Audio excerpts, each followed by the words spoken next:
Good evening, everyone, and welcome to another episode of This is Revolution podcast. I am your host, Jason Miles, and I'm very excited to dive deep on the discussion we have today. But if you're new to the show and you haven't done it already, please hit the like and subscribe button. Don't forget to hit the bell, as we are constantly adding new shows to the programming schedule here at This is Revolution, including the new sports show that we added, new reaction shows to talk about the video essays that go on. So don't forget to hit the subscribe button. Really appreciate it. And for all the people that have subscribed, thank you.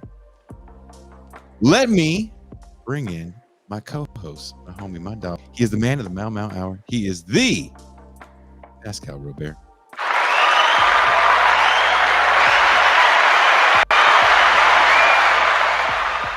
Peace and greetings to the chat. Peace and greetings to the audience. Peace and greetings, Jason Miles. This is my Black History Month backdrop. Welcome to Black History Month. Welcome to Black History Month. And speaking of Black History Month, let's bring in our other co-hosts for these Thursday News Roundup shows. You know him as the middle manager of the Death Star, and you also know him as the white guy that hasn't seen House Party. Deep State Kuba.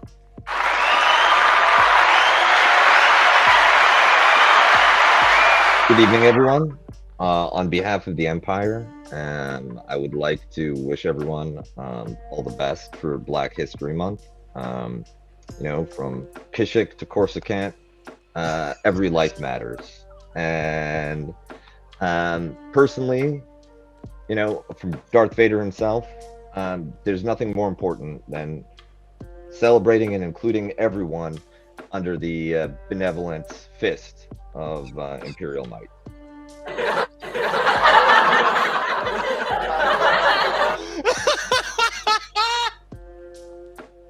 What's funny is he freestyled that. That is not true. So that is why he's on the show. Because when you can drop an off the domer like that, you deserve to be on the show.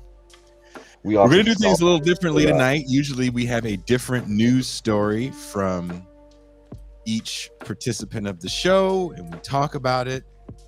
We're going to be going into the after hours champagne room and discuss a few news stories. Kuba definitely wants to discuss the mystery of the downed F-35. And Pascal, will you be discussing your favorite Black comedian, Whoopi Goldberg? That's not what she is. But I will be discussing Whoopi. I thought you told me the other day that her one-woman show from 1988 changed you and made you look No, there's nothing. I've never been a fan of Whoopi Goldberg. I don't despise her. I don't dislike her. I just, I do find, I initially thought that this current fracas was a distraction. I still believe that, but I think it has to be addressed for clarifying purposes. I feel the same way. My final words are more clarifying purposes for this evening. But one thing we want to talk about today, even though it is a California matter, Kuba being a former resident of the great state of California, I still get my mail in the great state of California.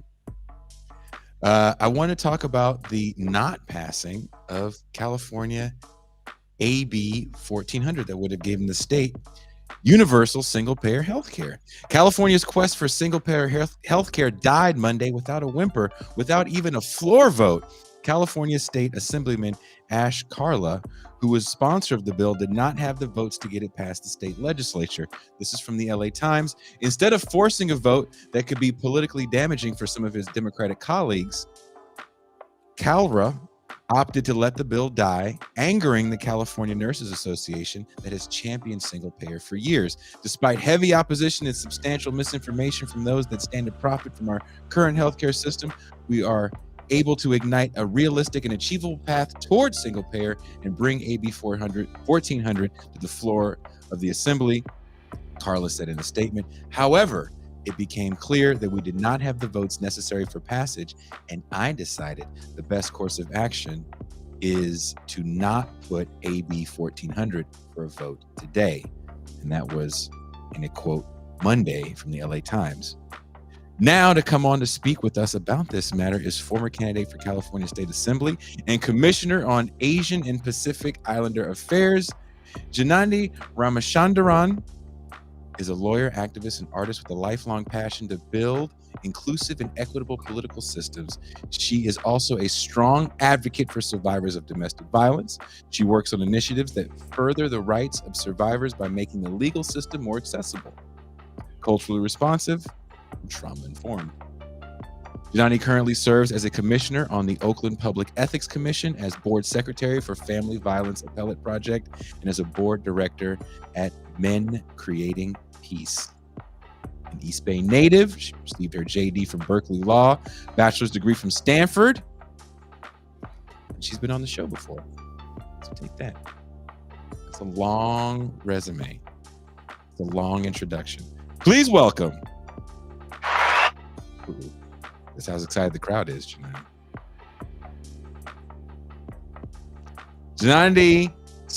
Janani Ramachandran.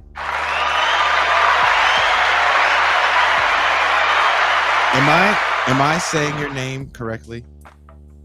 No. But damn it.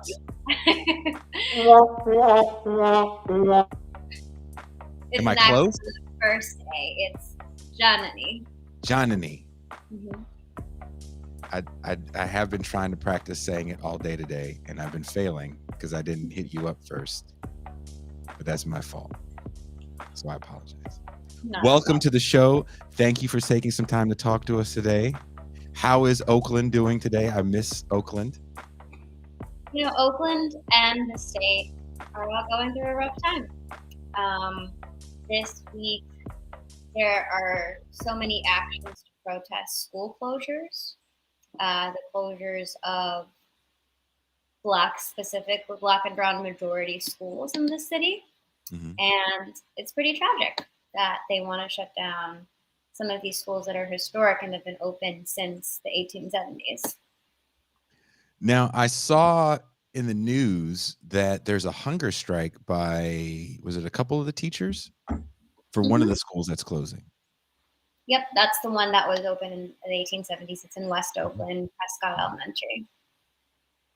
Oh, are they closing this for COVID reasons? Oh no, I wish it was for COVID reasons. They're closing them for good. They're proposing to close them for good. The excuse is that, financial reasons, our school district has a budget shortfall, et cetera, et cetera.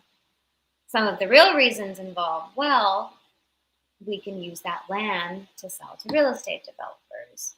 Oh. Oakland has the highest percentage of charter schools in a district in the entire state. 30% of children go to charter schools. And so a lot of these schools want to swoop in and buy these buildings. A lot of developers want to swoop in and buy these buildings.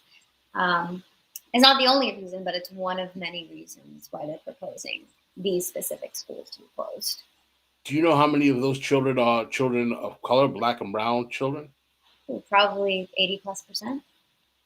I'm just curious. Do you have any, off the top of your head, data on academic performance post-charterization compared to pre-charterization?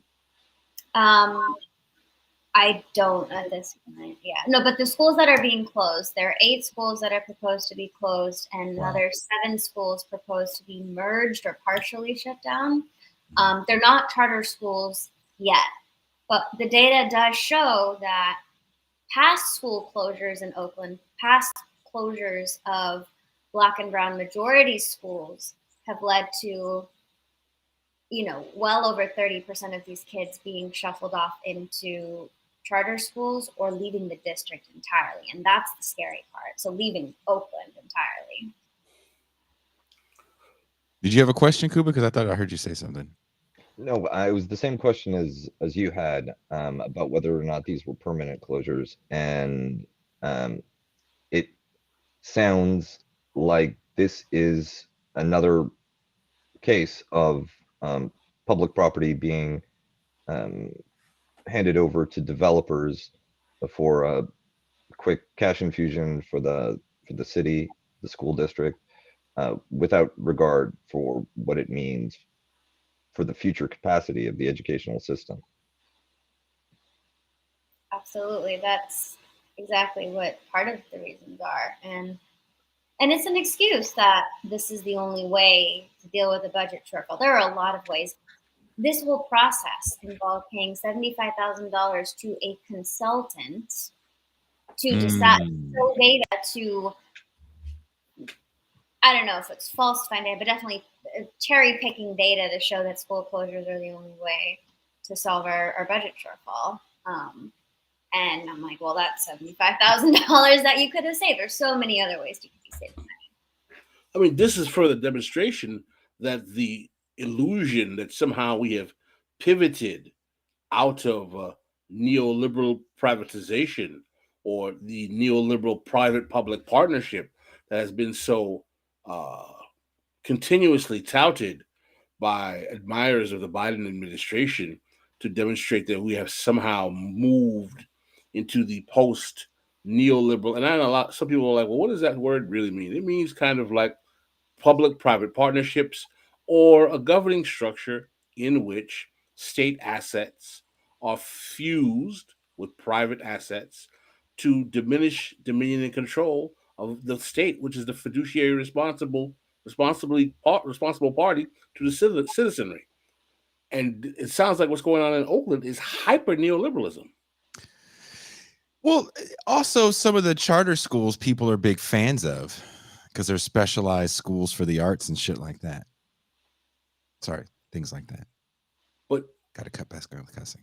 What's the return on investment in terms of the performance of the kids in the schools, in terms of the ability of the kids to have long-term educational institutions, if this charterization process is leading to massive school closures? We've seen the same problem in Florida. I've seen that all over the place. That in these charter schools, particularly when they are in black and brown districts, particularly black districts, there's always a correlation to school closure. They don't stay open long periods of time, and I'm hearing all people making all these kind of complaints about how academic performance amongst black students is diminishing. Reading comprehension levels are going down. Someone was posting a report about how reading comprehension levels in Baltimore now are like at the elementary school level. I saw some really corporate right-wing hack on my social media post that, and I'm like, well, if we agreed to having more black kids in charter schools was the solution, and we're having cities like in Oakland where you have 80% of the charter schools are attended by black and brown kids, isn't this an indication that the school choice movement is failing? Anyone care to chime in? Well, it's a question of what do you mean by failing? The charter school movement, I think, is best understood as another attempt to privatize public services rather than actually addressing the educational outcomes in public school systems. So if the goal is understood as just being transferring assets and reducing public budgets, then it can be very successful, even if the charter schools end up exiting shortly after they're set up as alternatives to public schools. If you care about educational outcomes, well, why are you even doing charter schools in the first place? There are better ways to improve scores and increase learning among students. I'm sorry. I didn't mean we were talking about healthcare. I didn't mean to digress. Call the conversation to digress. Did you want to chime in? Did you want to chime in, Janani? Yeah. Well, now that I am running for Oakland City Council, this is at the forefront of folks' mind right now. But it's pretty shocking. Like this is an election. It is a major election year. There are 27 candidates running for mayor. There are, dozens of candidates running for city council.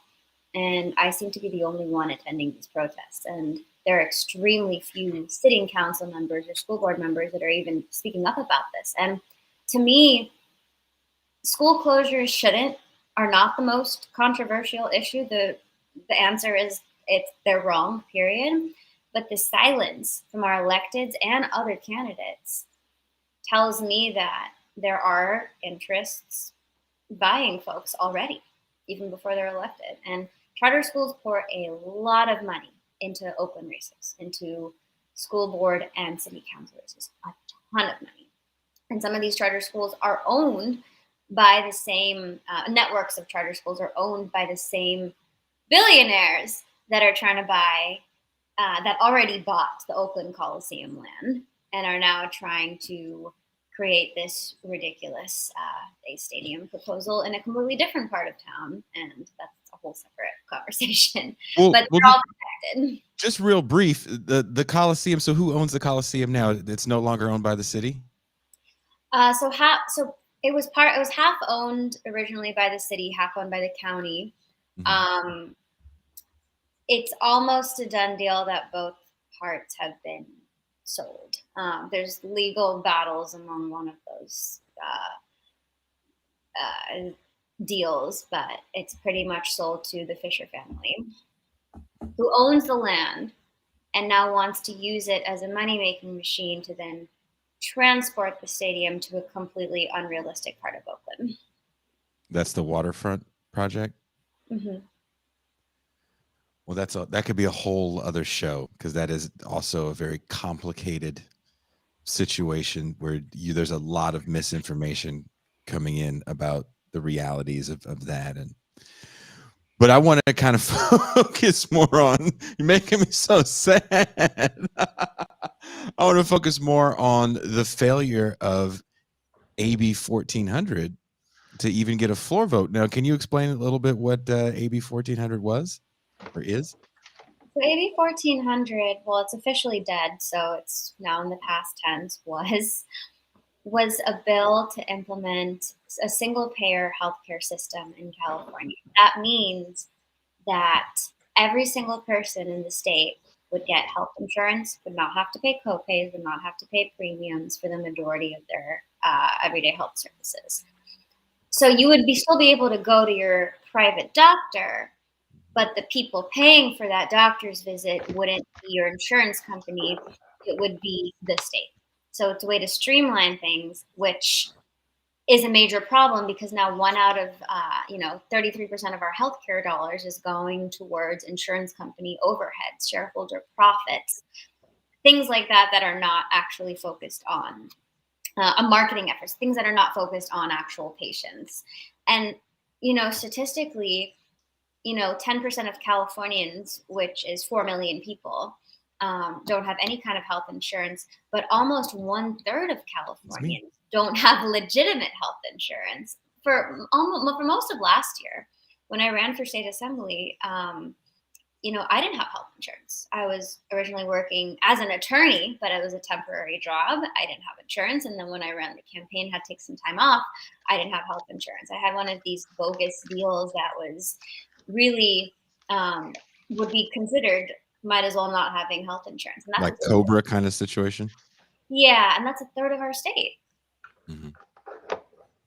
And this isn't the first time that a bill like this has even come close to being voted on. Was it 5 years ago? There was a similar single-payer bill, but the pushback on that was something that they tried to stop with AB 1400, which was, how are we going to pay for it? I believe that would Jerry Brown was the governor at the time, and that was the whole pushback. It was, how are we going to pay for it? So with AB 1400, they did have a way to pay for it.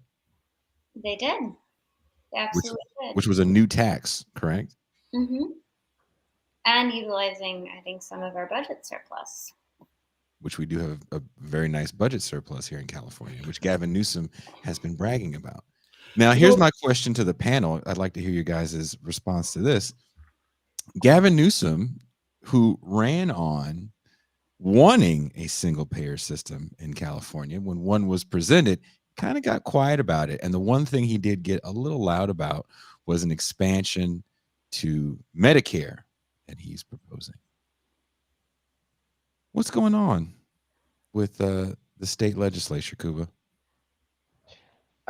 I think that if you look at the constellation of interests behind school closures as well, it's not just charter schools, but there has been a significant move by private equity and tech firms to enter into the delivery of public services. Some of it is health related, some of it is educational. And these are extraordinarily powerful actors with the deepest pockets you can imagine, that many of which are based in California and will line up against those types of efforts to deliver public services through the government, because it removes real opportunity to collect rents, very risk-free hyper profits on the types of services that people need and don't really have a choice in whether or not they can go without them, and don't have alternatives available either. So even though the many large employers might benefit from having a publicly funded single payer system by lowering the healthcare costs that they take, the there's those same employers at the really peak industries see the public health, education, other areas as areas that they could extract hyper profits from. These are institutions that you could capture, just like you've captured internet platforms and other services, which will then boost your bottom line and increase the power that you have over consumers and employees across the state. I mean, what Kuba's explaining, and I have actually read articles that confirm this as well, is that finance capital is going into the business of government functionality instead of actually partnering with the state in the traditional fashion of neoliberalism. They're just literally buying up state functionality. Like, we will do the documentation for your healthcare system or your DMV system. We will do the monitoring of the electric system, the electric grids in your town. So it's a kind of more aggressive form of neoliberal participation, in which you're having finance capital now come in and basically bidding on government function, not to mention also in terms of the residential real estate in many of these areas as well, that is not affordable to many working class people. It's being bought up by finance capital as well. So to an earlier point that was being brought up by Kuba in a prior show, pivoting off of Yanis Varoufakis, you could make the argument that the techno-feudalism kind of paradigm is at play here, because now there are no public assets anymore, because state assets are being bought by private corporations. There's no property for the general public, because the prices are so high that the only people that can invest in them are the financial services industry as well. So you're kind of moving to a paradigm now that the only people that have the money to own anything are either professional managerial petit bourgeois who work in the financial services arena, the maybe politicians who are paid or are given some kind of stipend for their housing and food, and the actual financial institutions, and that's it. And another, I think that's absolutely right. And another issue that makes it more attractive to privatize service delivery is that, especially with COVID, you can force the shift into things like distance learning, online medicine.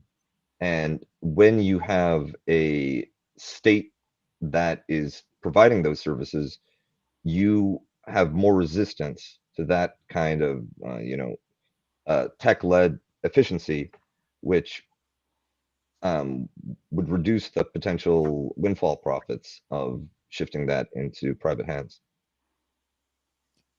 And one thing, again, with Gavin Newsom's wanting to expand Medicaid, and we do see more and more telehealth popping up. And my fear with COVID initially was that, distance learning would be a thing, because I was already seeing it in certain sectors where people were preferring to do online school and, of course, homeschooling. Is that happening in Oakland? Or are people pushing back against distance learning there? It is complicated because it's actually it's pretty nuanced here, because the same families that were against sending kids back to school before all kids are vaccinated and before it's safe were often families who work essential jobs and who are out there every day risking themselves. And even though those kids are not going to get the best distance learning education from home, because they might have 5 people on a network, they might not have a quiet space, it's just not going to be the same. It's also a serious health risk to send them to school. So it's been hard for folks to get their hands over what they really want here. It is interesting, though. A lot of the wealthier, wider areas of Oakland have had parents that are pro going back to schools, but it is complicated. Like Montclair and in the hills. They have done big pushes to get people back to school, but ultimately, I mean, the teachers' staff are from all over the city and beyond. I mean, they're also putting themselves at risk to do that, especially before there were vaccines for kids. And that was part of the problem here is that we're getting mixed messages from the health infrastructure and the public government institutions, the CDC, the Departments of Education in various states. Some are saying that it's healthier for the kids to go back to school because of the ancillary damage that's done to the quality of education, the kids' mental health, and it's physically not that dangerous because kids don't generally get COVID, so they should be back in school. And then you're having other institutions, some representing teachers, and I think teachers have valid concerns, saying the teachers don't want to get sick, or many of the teachers already have COVID, so they can't report back to school. And as a result, there's going to be a teacher's shortage. So maybe some people are saying, don't send the kids to school. There seems to be no consistency amongst the governing institutions in American society at the state, local, and national level that illustrate any level of preparedness in capacity to deal with the COVID reality. Everything seems like a comedy skit when it comes to COVID. And if that's the case, then how do you, Johnny? I mean, how do state institutions react if there is such a fear and pushback in the trust in institutions? Well, we are past the point of assuming that any of these decisions involving COVID are going to be made based on public health concerns. It is all political. There's a reason there's no consistency, because there is science. There are ways to decide and to create guidelines about what will get us out of this pandemic as soon as possible. But absolutely no one is going to say that out loud because they're worried about their seats. They're worried about their elections. They're worried about certain unions and corporate interests and all of these concerns. That public health is not the guidelines, because we have the capability of creating those. But these are entirely political decisions that differ based on who constituents and interest groups are. That's a profound statement, Council Janani, is that you're basically saying on the state level, because that's where you can speak from, that the COVID policy decisions being made in your municipal government are not being made based on public health realities, but pure politics. Absolutely. So in your opinion, how did you feel when you read the statement? And I don't know how close you were following. I was trying to follow it as close as possible from here in Mexico on Monday, because I just wanted to see if it was going to pass the floor vote. How did you feel when you saw that they didn't even bring it up for a vote? I was absolutely crushed, and I'd like to think that I'm not as naive, but I'm an idealistic person. I'm in this world because I have hope, and there has never been a moment of our state history where we have had this level of momentum towards actually getting a single payer healthcare bill passed. And partly that's because of the work of advocates and groups and unions that have been fighting for this to get people to understand how a single payer system will dramatically change their lives. And at this point, I mean, recent polls show almost 80% of Californians want a a single payer healthcare system. Mhm. So I was shocked, but I probably should not have been as shocked because I remember the Newsom recall, and I I was remember. going to ask that. I remember I was going to reading. ask how much of this has to do with the fear of right-wing backlash if this is to pass, because for some reason, as I've been doing a little bit of research on this, more reading newspapers than watching any videos, because there really isn't much news coverage. I don't see the local news anymore in the Bay. I don't know if local news has been covering it, but outside of what I'm reading in the LA Times, I don't see anybody covering in this online space. No one is talking about it. But how much is is the Democratic Party afraid that there's going to be a backlash from the right about any sort of tax increase? Oh, there's a huge fear because corporations control the majority of lawmakers and the majority of Democrats. We have all of two out of 120 lawmakers in our state who have taken a pledge to not take corporate money. That's a shockingly low number. And the healthcare industry has the money, health insurance industry and big pharma has the money to buy these elections. And that matters. And that's why a vote wasn't even called, because many of these legislators want to save face with their constituents to show that they are aligned with the overwhelming majority of Californians, the almost 80% of Californians that want single payer, but want to also not lose their funding. And another interesting thing in all of this is because the Democratic Party, for whatever it's worth, and I have extremely little faith in the state Democratic Party for anything, but they did support the single payer bill. The party officially supported it. So one of the main caucuses, the Progressive Caucus, threatened to pull the party's endorsement of any state lawmaker that voted against a bill that they support, which this bill in particular. And that scared people off. And that was one of many reasons that convinced people to force the bill's author, Ash Kalra, to not even hold the vote so they can save face, so they can save their party endorsements and money. I mean, you know, what's really phenomenal about this, right, is that California is repeatedly used by the reactionary right wing as the intellectual piñata of everything that is wrong with liberals and the left. Oh, those socialists, oh, in California, oh, crazy. San Francisco, Nancy Pelosi. All of this, it's over and over again, right? And they make it seem like, you know, Chairman Mao, Stalin, Engels are coming from the sky or the grave and are just kind of like running everything in California. You didn't know that? But what's really fascinating is that the whole infrastructure, what you're telling me, is hyper capitalist.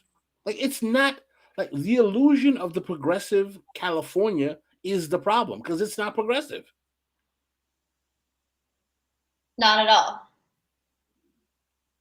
I heard Maryland described as, which I think is in a similar situation where you have a Democratic Party lock on government, but and a number of progressive seeming initiatives made, but the reality being corporate governance, that you have all of the downsides of a nanny state without any of the upsides. and California regulates people's behavior and has a very strong record on things like lifestyle issues, but you don't see any of the material infrastructure that actually would constitute a social democratic or progressive system looking out for people's needs and providing high quality public services. So literally the problem in California is liberal.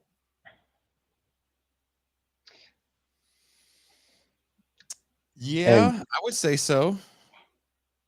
And I think that California also, for the right wing nationally, is a wonderful demonstration effect that conservatives and Republicans in Texas, Florida, elsewhere can hold up California as a bogeyman of this is what leftist government looks like. Look at all these crazy Californians.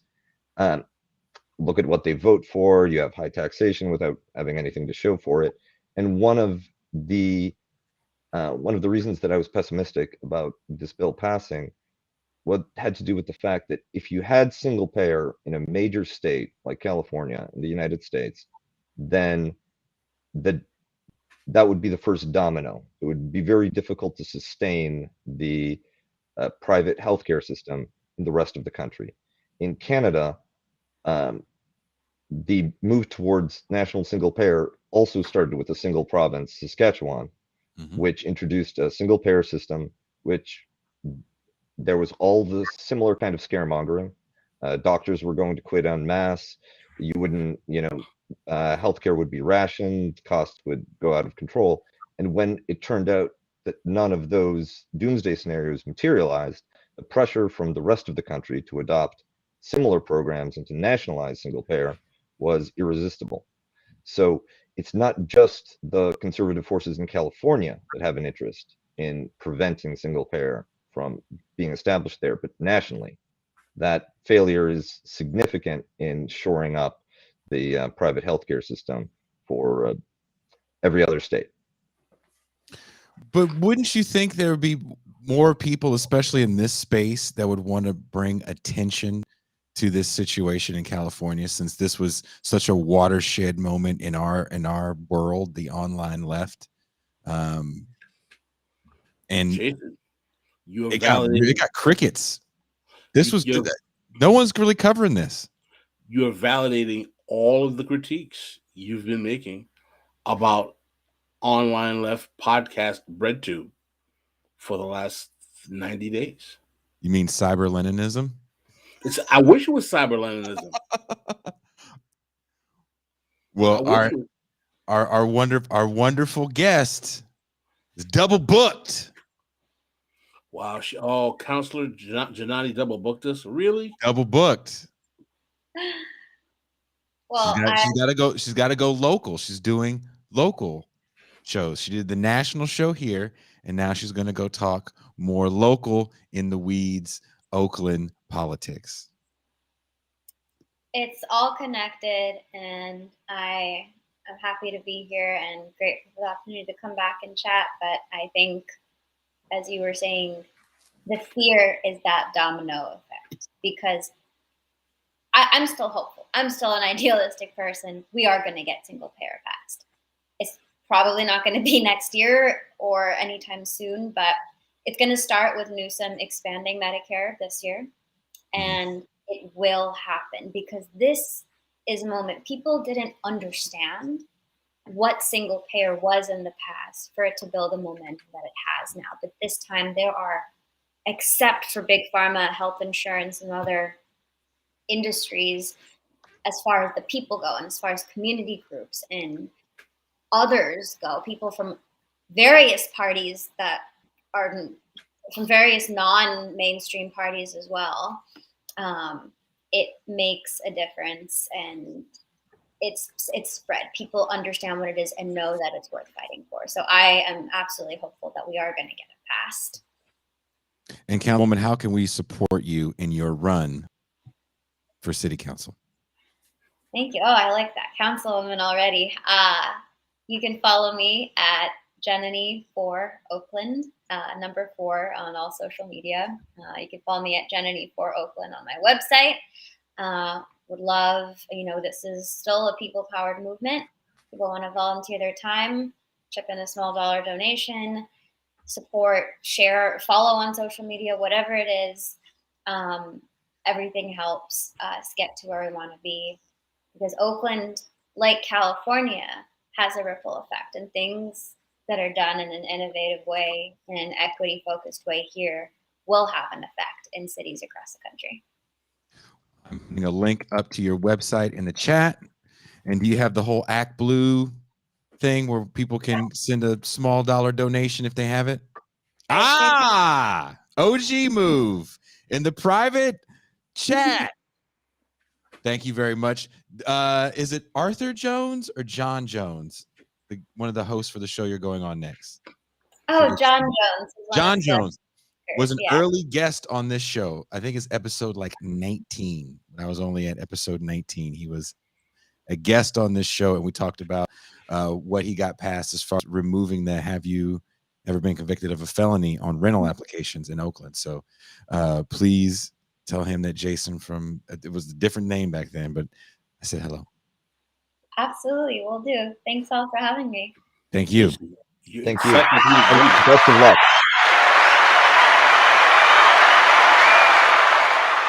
What did you say? Your encyclopedic memory of your episodes by number is very impressive. It kind of weirds me out sometimes when I think about that. I was like, oh shit, that guy was episode like number 18, 19. That's insane. Impressive, comrade. Because we're at episode 241. Well played, comrade. Well played. And also, that's episode 241. That doesn't include all the other shows I did when I was doing another show on the channel as well with comedian Chris Riggins. So it's almost 300 episodes that are in this show in 2 years. Oh, I had, I had something else that I didn't plan to talk about, but it's popping in my head. Go for it. You have 17 minutes. Have you guys read the new New Yorker article about what happened to the money with Black Lives Matter?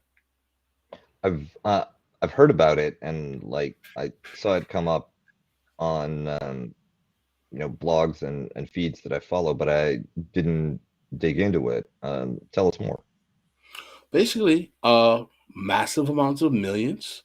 60 million is what I heard. Yes. Allotted post George Floyd that is pretty much unaccountable for. Many people in the hierarchies of this movement are like, people are not getting paid. People are asking what's going on. They don't know. Also, we have to remember that there were certain individuals who were affiliated, of the 3 women who founded it, who were buying very expensive properties for family members in various parts of the country.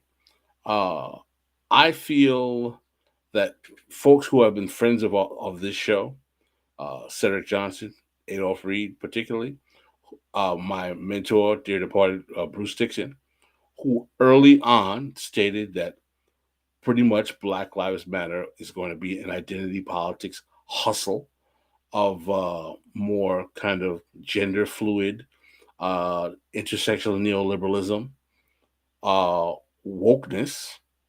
That's going to be, a foundation cash grab for those affiliated with it, and it's not going to have any transformative politics.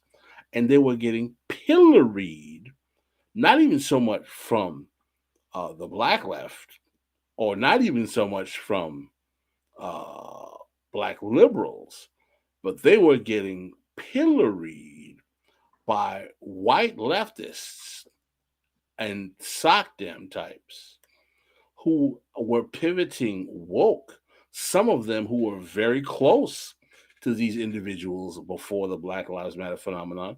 But after Trump gets in power, some of these alabaster leftists all of a sudden start pivoting to wokeness, and the allegation is being leveraged that these comrades are not, quote unquote, alive to the real oppression of racism, sexism, homophobia, et cetera, so on and so forth. In other words, you don't have the proper standpoint epistemology to be able to reconcile with how much harm is being done by this, when all that's really being done as people are leveraging those identities to line their pockets. While George Floyd is dead, there's no George Floyd crime bill doesn't happen. Crime is going up, so now we're actually looking at a reintroduction of hyper-carceral friendly policy, i.e., more people in jail who will be black and brown. The cops are on the ascendant, i.e., with the rise of people like Eric Adams. The stormtroopers are here. We will take no prisoners. And all we have is peace out with the bag by the people who started these movements, who are still being respected in public space of discourse amongst the elite liberal chattering class, particularly in black spaces, while leveraging their authentic racial, gender, sexual orientation, LGBTQIA capacity to be spokesmen for those various institutions, all except, of course, black men. Because if you're a black man and you criticize this total hustle that it was, and everyone knew it would be, you're called a sexist, homophobe, so on and so forth. Who gives a damn? You race pimps. But well, I think what happens to all the people who are being called, tone deaf on race, or not in tune, or not believing in movements? and Like my the New friend Yorker, Bruce Dixon, Adolf, and Cedric. Go ahead, Kuba. The New Yorker also ran a profile of Adolf Reed as a kind of antagonist of liberals and parts of the left, and I think that with the disappearing Black Lives Matter money, Pascal has just described it, that this is it's a cash grab. I don't know if it was always like that, and my intuition is that people may have begun it, and especially the small donors may have been entirely sincere in wanting to see some kind of mobilization, wanting to see some kind of change, but what it takes to deliver reform of criminal justice, reform of policing, that is a level of organization, a level of commitment and discipline that, frankly, is extraordinarily difficult to achieve in modern America, Well, let's especially go when to the you. question. Mhm. Kuba, you really bring up a very good point, because this goes to a question that Jason and I asked Chris Hedges, that really, actually, and I didn't mention the name of the individual who initiated the inquiry, but it was friend of show Besner. Besner, who I saw on a episode of Jacobin, was positing that the age of mass, or i.e. movement politics, was over. And because of the question is, what is replacing it? technology, mass consumptive food of poor quality, popular cultural production that can demobilize people, surveillance, things of that nature, inertia in terms of capacity to believe there'll be a return on investment. His argument was that perhaps we are beyond mass politics. Hedges disagreed. I wasn't surprised. I'm not saying I necessarily agree. Let me tell you why. You know why I don't believe. I don't agree with Besner. You know why I don't agree with Besner? May I share, Kuba? Because mass Please. politics is working very well for the right now. Well, one thing that I find very interesting about the United States and the way that its political dynamics unfold is that you have a kind of organic evolution of different systems of control, demobilization, different elite techniques, basically to cultivate consent, apathy, and steer mass mobilization away from anything sensitive to the elites that are invested in the system, or any places where the system is vulnerable, or where different models internationally, like single payer healthcare, exist to as alternatives. And in Russia, there was a open question in the kind of post-Yeltsin period of how do we manage our country? How do we manage our politics? How do we manage our society? And I can't remember the name. I want to say Pomaratsev. There was a Kremlin sort of political operator, a kind of Russian Karl Rove type, that came up with the term political technology as a system that would do just that. And he used the United States as an example. That was his case study, where what the Americans have done organically with the use of technology, the type of news that you see in the media, celebrity culture, and demobilization, we can engineer that in Russia in order to sort of keep a permanent in Putin incumbency and maintain our own system of political leadership.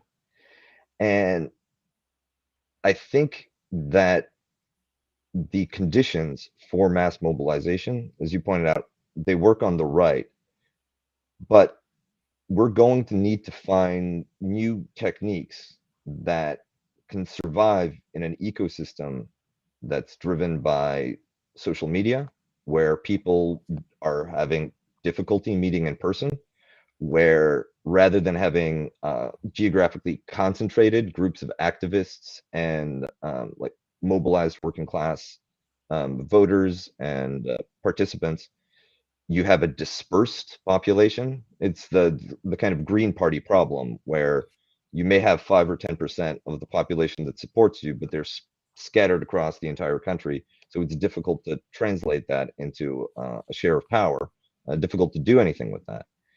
And right now, we're still stuck at this kind of podcast and Twitter phase, but somebody needs to come up with the tactics, right? Like, you talked about cyber Leninism. We kind of do need a cyber Lenin to find a way to translate this energy, to aggregate it into a disciplined force that can influence in a degree that's commensurate with the number of people who actually care about these issues and want to see this kind of change. And I don't know how it happens, but that's what we need. Well, Hedges pushed back and said, well, we're seeing mass mobilizations in the street as far as labor strikes. He brought up Kroger. We're seeing more Starbucks unionizing. We saw over the last couple of years, we saw major labor wildcat strikes with West Virginia's entire school system going on strike. Los Angeles County, one of the largest, if not the largest school system in the nation, going on strike. Where I'm from in Oakland, that school district went on strike. So I like Danny, but I disagree on that. Well, check it out. I didn't bring up in the show because I didn't want to get into the argument, because I didn't want to bring up the source's name. But there was a source on the left published an article from a publication that stated, I can find it if I have to, that the actual raw number of strike in labor activity is actually been inflated, and it's much lower than it's been over a long-term historical trajectory. And union participation and membership is down. I'm not going to mention the name of the person who posted that, I'm not saying I agree or believe. I mean, Can you write it in the private chat? Because I want to know why you're making it such a fucking secret. Well, when I type the name, you'll know exactly why. Oh God, is it the person that we can't stand that you love? Oh, it's your boyfriend. No, you relax.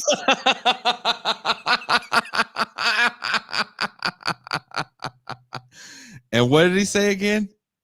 Basically, he's saying that labor union activity has gone down and strike activity has gone down as well, and that this belief that there's been a striketober and all these strikes is a fallacy. Where did he get his data from? Some type of official. He monitors financial services data and things of that nature, and he posted a link. I have to scour his page. I'd love to see the data because I don't even understand how that makes sense. Kuba might have the data just lying around behind him. Yeah, let me call over the little file robot to come spit out the numbers for me. those little droids used to follow him around on the Death Star. That's the one that has all the fucking. Yeah, well, one of our chat members also Brad carries Jurgens my coffee. Brad Jurgens said, "I saw this coverage. It's there. So maybe we can hit the Googles. Anyone want to hit the Googles? We might want to have to hit the Googles because I mean that's I think a little bit more than a quick Google search.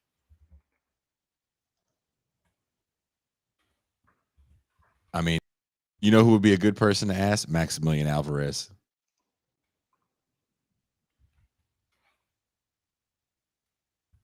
That's true. But to say that wildcat strikes are down, I'd be like, in what sense? Well, the Bureau of Labor Statistics has data, work stoppages, homepages, U.S. Bureau of Labor Statistics.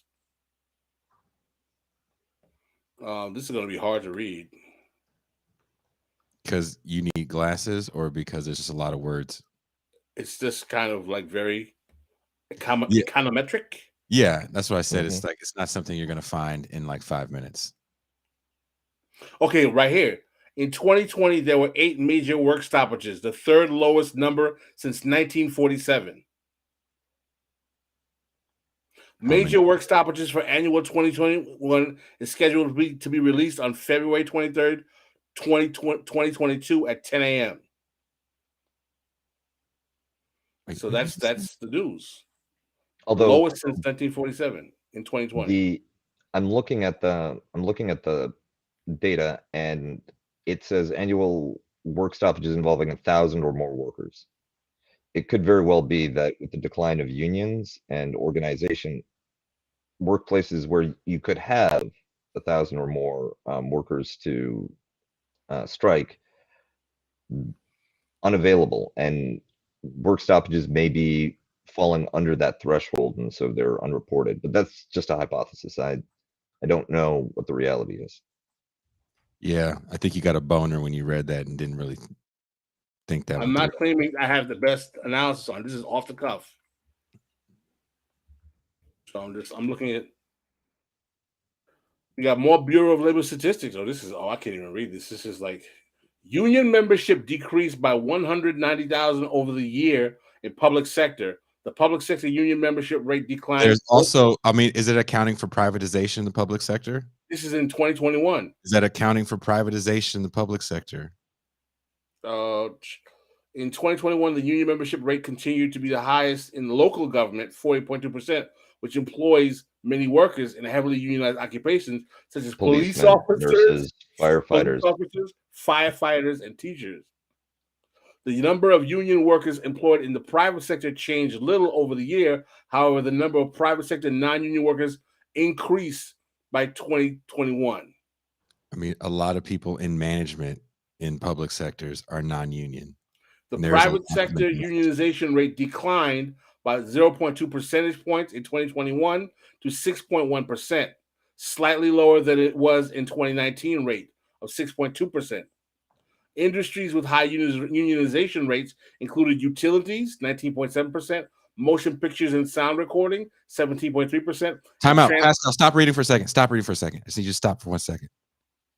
You need to understand when you start saying things like the motion picture industry, that's another industry that highly goes out of its way to hire non-union labor. So you have they shoot in places that are non-union, i.e., so many shoots in places like Canada, New Mexico, Louisiana. And when you don't understand that and you're just reading that shit, that's just the motion picture industry. I don't want to hear it. You have to. I'm not claiming to. I'm not. But that's a huge factor in what you're reading. That a lot of these. I'm not denying that. I'm not. Let me make this clear. I'm not presenting this as if I am skilled in what I'm doing. I'm literally just going to Google and reading what it says. I'm not making an analysis because I haven't analyzed the data. I'm just reading what's on the page.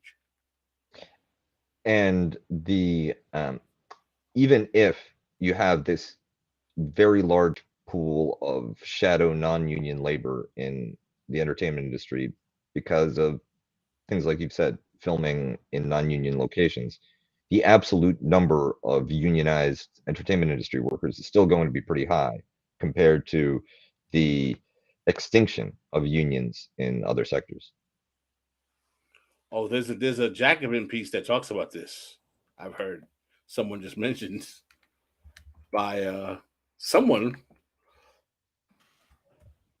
Yep, allegedly on the. I mean, allegedly. I mean, we just had Janani talking about all of the charter schools in a place like Oakland. So if you want to talk about, public sector unions going down, you have cities like Oakland that become highly chartered. Those aren't mostly union jobs. So this came out January 25th by Doug Henwood. Union membership is still declining. You're not supposed to say his name. He'll appear like Candyman. No, why would I think that he was the one I was talking about? You say it one more time, he'll appear like Candyman. But union density. He did mention motion pictures. Let me get this link and put it up. So he's making the argument that the belief that we have we're in a moment of increased union activity, strikes, blah, blah, blah, is a fallacy. Well, I mean, here's a good example, and Gigi brings this up. They didn't strike on the Alec Baldwin set. They were just replaced. Literally. They got upset over hours, and they were replaced in a day. And that's one of the factors about the low number of labor actions and weak unionization is that the legal environment is still very unfriendly to organized labor in the United States. JB makes a good point. No one is arguing that union membership would go in the COVID or pandemic. That makes sense. But the most important argument that I was making that he made was that strike activity was not actually going up. It was somewhat lower than it had been in a long time. Really? How many strikes were going on at Starbucks beforehand? I'm not saying I believe the argument. I'm not making the argument. Just answer. I'd ask that question to him. I'd make him answer that question to me. I say, look here, Baldy. Hey, Charlie Brown, grown up. How many fucking strikes happened at Starbucks beforehand? How many Starbucks were talking about unionizing fucking 2 years ago? We can invite him as a guest on the show. You can invite grown Charlie Brown if you want to. Kuba, would you like to have him on the show? Are you going to pull the football? I'm more of a Linus guy than. So I think that I'll pass on the Doug Henwood episode until I do a little bit more research and get a little bit better at the navigating left on left violence. I know I shouldn't have said that. I take that back because then it's going to get clipped somewhere and all of a sudden you get mentions and then we'll never get Kuba or Pascal published in Jacobin. Oh, shout out to Pascal for retweeting my piece in Newsweek. Good luck for that.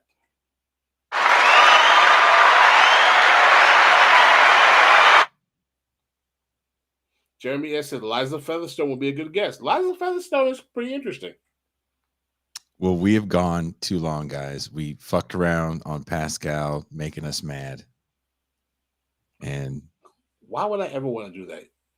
Because you wake up in the morning, you're like, oh shit, who can I piss off today? Jason, you awake? I know it's 6 a.m. in California, but you awake?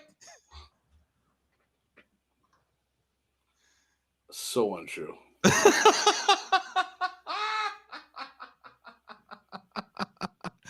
Kuba never answers his phone. Correct. I apologize for nothing.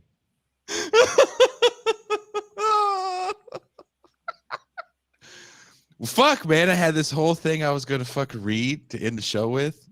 Can't even do it because we're 7 minutes over.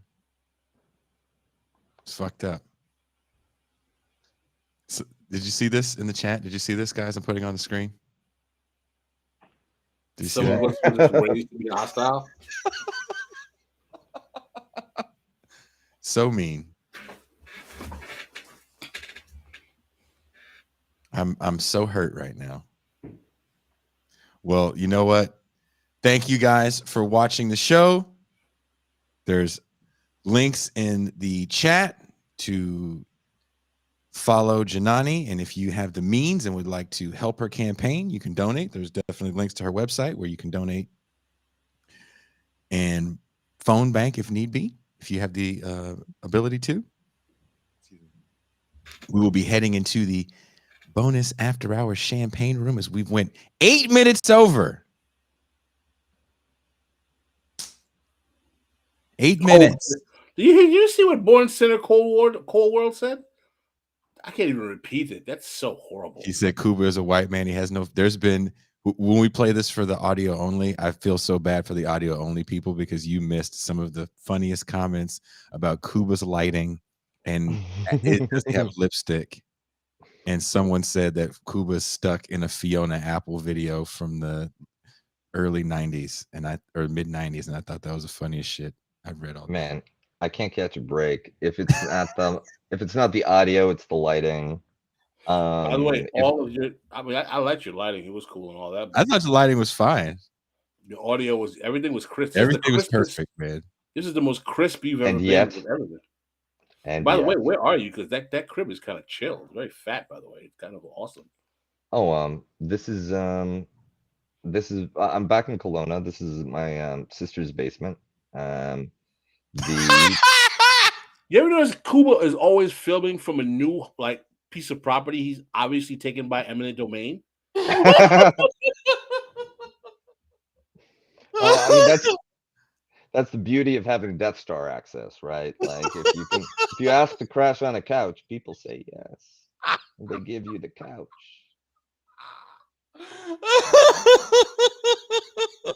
Jan Clemens said, and he's been studying so hard for Black History Month. He's going through all the blaxploitation archives.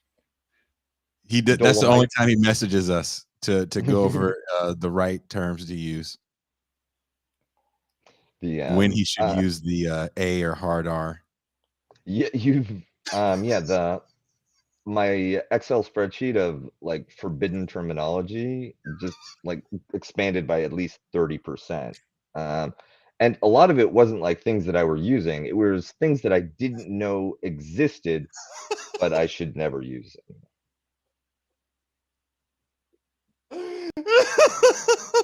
Can you imagine Kuba watching the Mac and then looking over at Summer and then having a whole different set of rules for her when they go outside and leave the house? My love better have my money.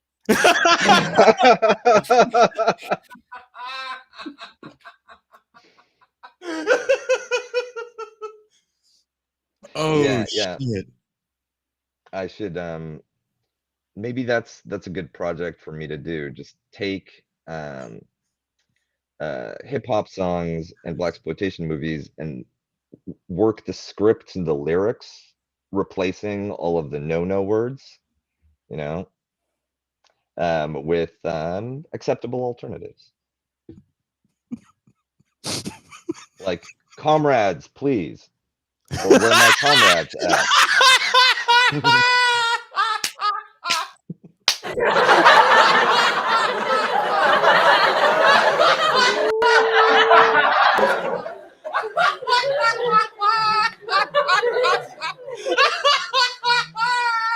Comrades with attitude.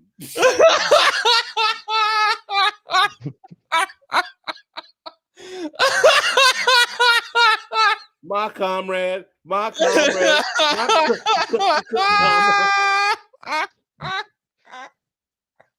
The man is the scariest thing to the man is a comrade with a library card.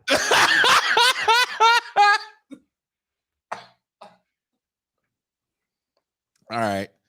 This is all after hours material, and this is for the champagne room. I will just go ahead and read my last words in the champagne room. So thank you guys for watching the show. Patrons, we will see you shortly. If you want to catch this episode of the After Hours, there's only one way. Become a patron. Patreon.com/Bitter Lake Presents. I had to catch my breath. That was really funny. And we are out.